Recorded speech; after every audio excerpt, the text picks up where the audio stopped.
Voyons maintenant le traitement d'un courrier dans la solution UDoc Circulation. Je me suis connectée à l'application en tant qu'utilisateur parce que j'ai des tâches de traitement de courrier régulières à faire, mais j'aurais très bien pu recevoir un mail de rappel m'indiquant que j'avais un cas à traiter.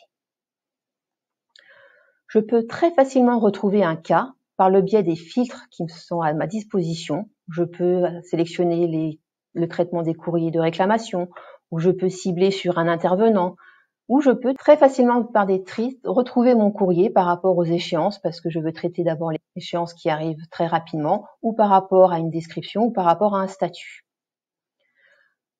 Nous allons traiter le cas du courrier de réclamation de la société Logo que nous avons reçu par courrier et qui a été numérisé. Donc, je visualise une vignette de mon courrier. Je visualise également les étapes de mon courrier, là où j'en suis. Donc, on en est à l'étape de réception du courrier. Je vais prendre connaissance du courrier et par ce biais, je vais pouvoir renseigner un certain nombre d'informations qui vont m'être utiles pour qualifier le courrier, pour pouvoir utiliser ces données pour un publipostage. Donc, ce courrier de réclamation, donc j'en prends connaissance. Et comme c'est un courrier qui est assez urgent et une réclamation, je vais faire un accusé de réception pour pouvoir avertir le client qu'on a pris connaissance de son courrier et qu'on va le traiter dans les plus brefs délais. Je génère donc le courrier d'accusé de réception. Donc, nous avons la possibilité de paramétrer différents modèles que nous allons pouvoir sélectionner pour la gestion des courriers. Donc là, je vais générer le courrier d'accusé de réception. Je peux, si je le souhaite, le prévisualiser avant de le générer.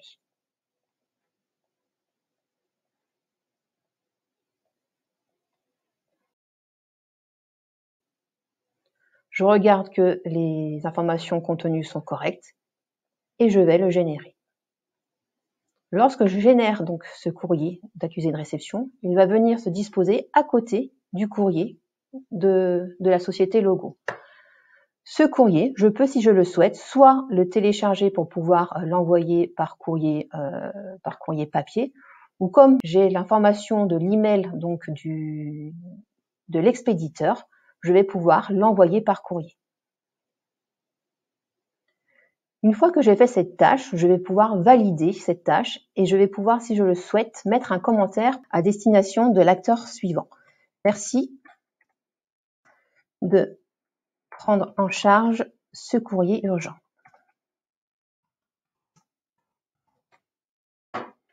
Et je valide ma tâche. Le courrier va donc passer à l'étape suivante.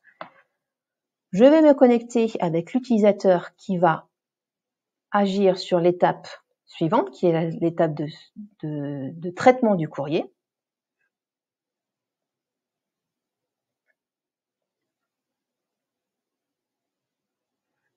Et je vais me positionner sur mon tableau de traitement des cas. Et j'ai la même ergonomie que le cas précédent, et je vais rechercher le courrier à traiter de la société Logo.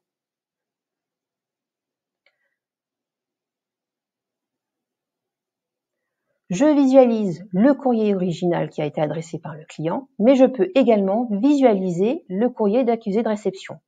Tous les courriers, tous les documents qui vont être associés à ce cas vont être visibles par tous les acteurs dans tout le processus en fait de circulation du document.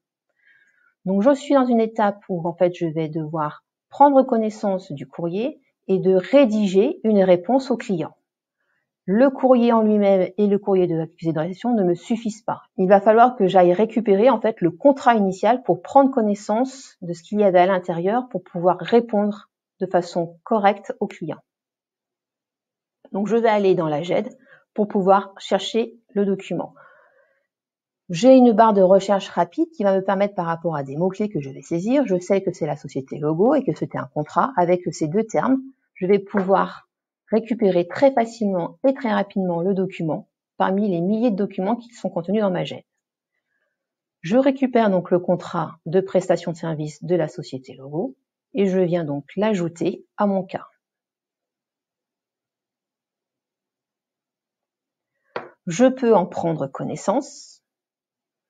Donc, je le visualise et je le déroule. Je reprends les conditions qu'il y avait été faites avec ce client.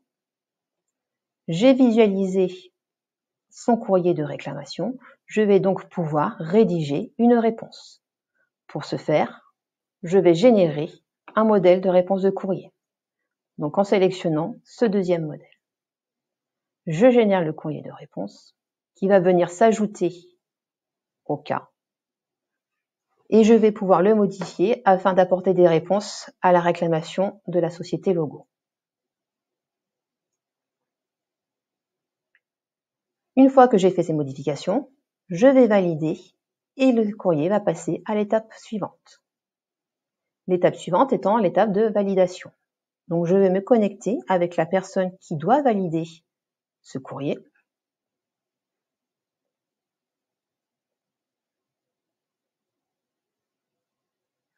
Et elle va aller dans son espace pour traiter les courriers, retrouver ce courrier de la société logo. La validation est la dernière étape de mon workflow. Donc je vais pouvoir visualiser tous les documents qui ont été associés à mon cas, que ce soit le courrier en lui-même, l'accusé de réception, le courrier généré en réponse et surtout le contrat. Comme je suis la dernière personne du circuit de validation, je vais pouvoir voir toutes les actions qui ont été réalisées avant moi. Je vais pouvoir tracer en fait tous les éléments de gestion, toutes les étapes qui ont été effectuées, tous les documents qui ont été téléchargés et par qui et quand. Après avoir pris connaissance de tous ces éléments, je vais pouvoir valider ou non cette étape. Je me suis rendu compte que par rapport à la courrier de réponse, j'avais besoin d'un avis d'un spécialiste. Je vais donc ajouter une tâche et demander une validation juridique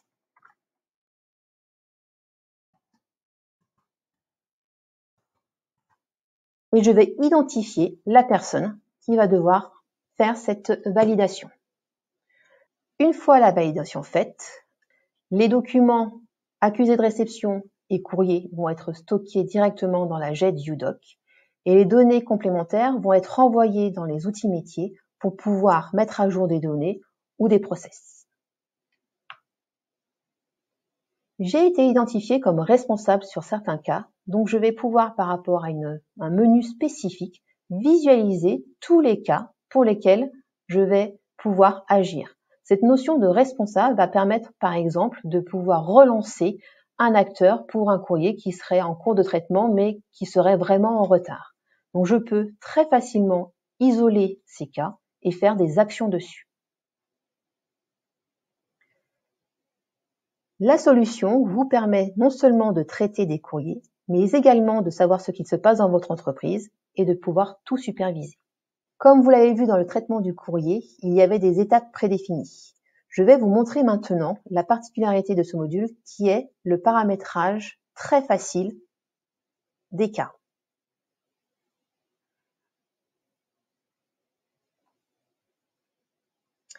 Les cas comportent des attributs qui sont différents selon le modèle et le type. Vous allez pouvoir définir des attributs différents s'il s'agit d'un courrier, s'il s'agit d'un devis, s'il s'agit d'une note.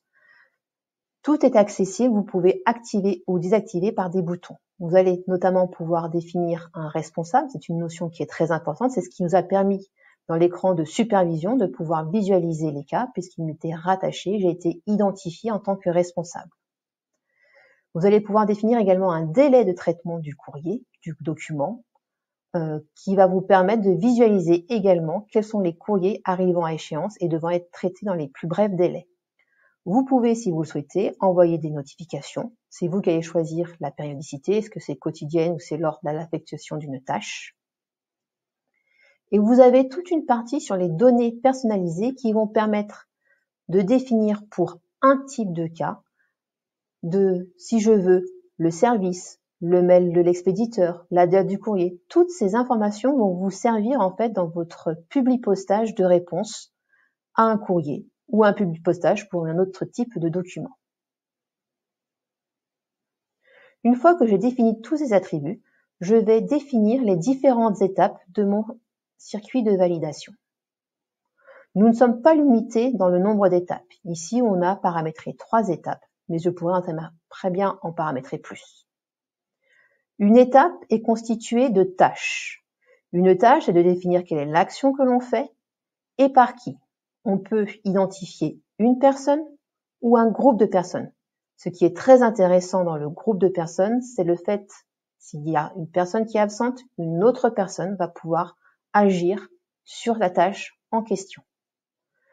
Je peux également, au niveau d'une tâche, mettre un délai pour traiter cette tâche.